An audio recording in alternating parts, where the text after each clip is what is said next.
Hi hello, നമ്മൾ ഇന്ന് മാരിയമ്മൻ ദേവസ്ഥാനത്തായിരുന്നു പോയിട്ടുണ്ടായിരുന്നത്. ഞാനും ചേച്ചിയും ഇളയമ്മയും പാപ്പനും കൂടിയായിരുന്നു പോയിട്ടുണ്ടായിരുന്നത്. അങ്ങനെ നമ്മൾ കുറേ നേരം ബസ്സൊക്കെ വെയിറ്റ് ചെയ്തു. അങ്ങനെ ബസ് വന്നു. അങ്ങനെ നമ്മൾ നേരെ അമ്പലത്തിലെത്തിയിട്ടുണ്ടായിരുന്നു. അങ്ങനെ അത് കഴിഞ്ഞ് നല്ല തിരക്കായിരുന്നു. അമ്പലത്തിൽ ലൈനൊക്കെ നിന്നിട്ടായിരുന്നു അമ്പലത്തിൽ പോയത്. അവിടുന്ന് കുറച്ച് നേരം ഭജനയൊക്കെ കണ്ടു. പിന്നെ നേരെ ചോറിന് ലൈൻ നിന്നു.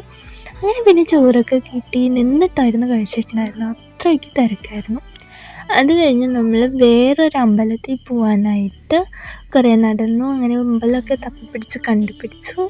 എന്നിട്ട് നേരെ ആ അമ്പലത്തിലേക്കും പോയി. അവിടെയും കുറച്ച് നേരം നിന്നിട്ടുണ്ടായിരുന്നു. അത് കഴിഞ്ഞ് നമ്മൾ നേരെ ബസ് സ്റ്റാൻഡിലേക്ക് പോയിട്ടുണ്ടായിരുന്നു. അവിടുന്ന് തിരിച്ചു വരാനായിട്ട് നിൽക്കുമ്പോഴായിരുന്നു നമുക്ക് ഭയങ്കര ദാഹം. അങ്ങനെ ഒരു ലൈം കുടിക്കാൻ പോയതായിരുന്നു. 2 ഷേക്കും 2 ഫ്രൂട്ട് സലാഡിലും ഒതുക്കി നമ്മൾ. അത് കഴിഞ്ഞ് നേരെ വീട്ടിലേക്ക് പോയി. ബൈ.